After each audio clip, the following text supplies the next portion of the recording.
দরবার থেকে খেলাফত দিলে দরবারের যে কম পড়ে না, আরো বাড়ে। তোমার মতো আরো 10টা 20টা আল্লাহ, 200-400 আল্লাহ যদি আরো বানাই দিতে, তাহলে তোমার আরো দাম বাড়তো। সকলকে বিপ্লবী শুভেচ্ছা ও সালাম। আসসালামু আলাইকুম রহমতুল্লাহ। প্রিয় কমরেড, ভালো আছেন নিশ্চয়। বাংলাদেশের ভাগ্যাকাশে উদিত সূর্য আবার ডুবে যাবে।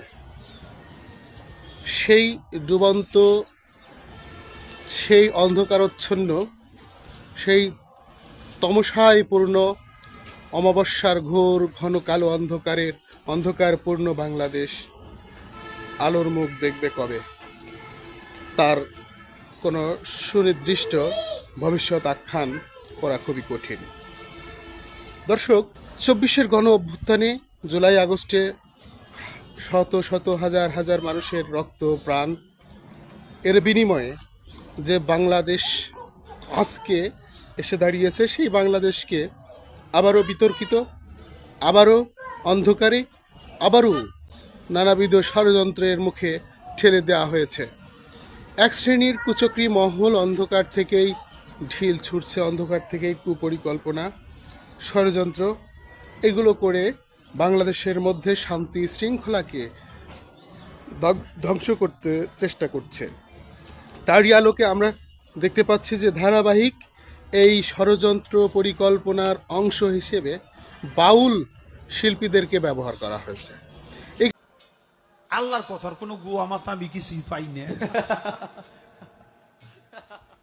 মাথা কোনটা গোয়া কোনটা এটা আমি পাই না।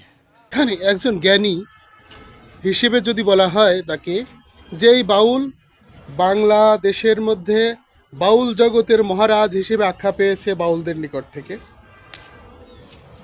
তরিকাপন্থী যে সমস্ত ইসলামের মূলধারার বাইরে যারা রয়েছেন অথচ ধর্মকর্মের কথা বলে যারা দরবার প্রতিষ্ঠিত করেছেন, পালা গান করে জীবিকা নির্বাহ করেন, এই জাতীয় এক শ্রেণীর মানুষ, তারাও আমাদের সমাজের অংশ, শান্তি শৃঙ্খলার অংশ।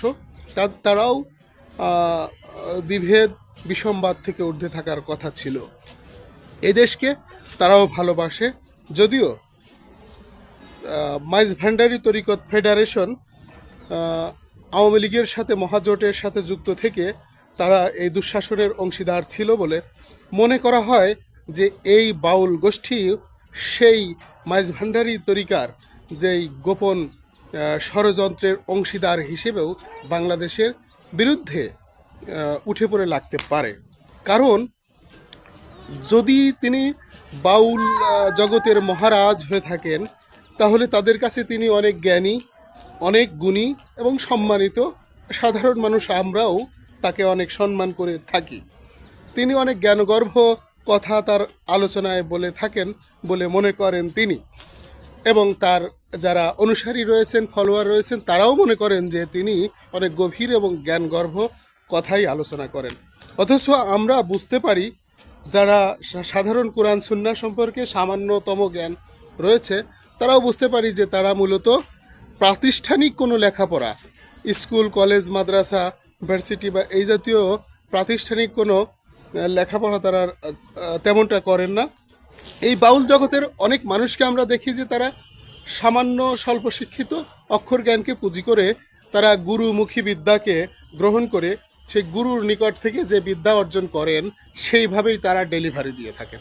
যেমন বাউল আবুল সরকার, তিনি সম্প্রতি একটি পালাগানে বলেছেন সূরা নাসকে বিকৃত করে, ঠাট্টা করে, বিদ্রূপ করে এবং ব্যঙ্গ করে উচ্চারণ করে ভুল অর্থ বলে। যেমন কুল আউযু বিরব্বিন নাস, এই নাস শব্দটাকে তিনি বিকৃত করে নাচ বা নৃত্যের সাথে তুলনা করেছেন। আসলে তিনি এই সম্পর্কে, সূরা নাস সম্পর্কে ন্যূনতম জ্ঞানও রাখেন বলে ওই আলোচনায় মনে হয়নি। দর্শক, পরবর্তীতে তিনি আল্লাহ সুবহানাহু ওয়া তাআলার নামে ব্যঙ্গ বিদ্রূপ এবং গালাগালি পর্যন্ত করেছেন। আল্লাহকে মিথ্যাবাদী হিসেবেও প্রতিষ্ঠা করবার চেষ্টা করেছেন। আল্লাহর কথার কোনো গুয়া মাথা আমি কিছুই পাই না। মাথা কোনটা গোয়া কোনটা এটা আমি পাই না। কেন পাই না? এই যে একটা কথা বলছে, আওয়ালু মা খালাকুল্লাহে ইশক, প্রথম সৃষ্টি এশক। আওয়ালুমা খালাকাল্লাহে মিন নূরি, নূর, প্রথম সৃষ্টি নূর। আওয়ালুমা খালাকুল্লাহে আরশ, প্রথম সৃষ্টি আমার আরশ। দেখেন, আওয়ালুমা খালাকুল্লাহে রূহ, প্রথম সৃষ্টি আমার রূহ। কয়টা হয়েছে? এক মুখ হচ্ছে দুই কথা কয়, হ্যাঁ মুখ কয় না হুক কয়। এমন পরিস্থিতিতে বাংলাদেশে মানুষ এই বিষয়টিকে নিয়ে ব্যাপকভাবে ব্যথিত, দুঃখিত এবং মর্মাহত হয়ে তার বিরুদ্ধে আন্দোলন সংগ্রামে নেমেছেন। ইতিমধ্যে বাউল আবুল সরকার গ্রেপ্তারও হয়েছেন প্রশাসনের হাতে। তো দর্শক, এই বিষয়কে কেন্দ্র করে ব্যাপক অশান্তি সৃষ্টি হয়েছিল।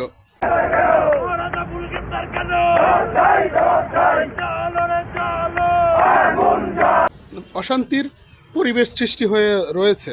এমন পরিস্থিতিতে বাংলাদেশের মানুষের সৌহার্দ্য, সম্প্রীতি, ভালোবাসা জায়গাটা কিছুটা ফাঁকা হয়ে যাচ্ছে, দূরত্ব সৃষ্টি হচ্ছে যারা তরিকাপন্থী লোক রয়েছে তাদের সাথে। এখন তরিকত ফেডারেশনের লোকদের কোনো ষড়যন্ত্র এর মধ্যে লুকিয়ে আছে কিনা, বাউল আবুল সরকারকে আবারও দেখা গেছে সোশ্যাল মিডিয়ায়, দেখা গেছে তিনি আওয়ামী সরকারের আমলে তিনি বিভিন্ন বাউল গানের আসরে বঙ্গবন্ধুকে নিয়ে গান করেছেন বা আওয়ামী লীগকে নিয়ে, নৌকাকে নিয়ে এরকম গান টান করেছেন। সেগুলো স্বাভাবিক একটা বিষয় ছিল, কিন্তু ওরে ইতিহাসের রাখাল রাজা, আরে ইতিহাসের রাখাল রাজা বঙ্গবন্ধুর নাই তোরা আয়, আয় আয় বাঙালি জলদি কইরা যায় তোরা আয়। বোঝা যাচ্ছে যে তিনি বর্তমান সময়ে এই জাতীয় কথা বলে তিনি মূলত বিগত যে ফ্যাসিস্ট সরকারের রিপারপাস সার্ভ করছেন বলে মনে হয়। যদি তিনি রাজনীতির অংশ হয়ে থাকে, তিনি যদি রাজনীতি করে থাকেন, তাহলে ধর্মকে ব্যবহার করে ধর্মকে পেঁচিয়ে ধর্মের নামে কেন বিশৃঙ্খলা করছেন, এটা আমার বুঝে আসছে এরকমই। বর্তমান এই সময়ে বাংলাদেশকে সুখী, সমৃদ্ধ এবং শান্ত, নিরবিচ্ছিন্ন রাখার জন্যে, সঠিক প্রক্রিয়ায় অগ্রসরের জন্যে আমাদের সতর্ক থাকা দরকার।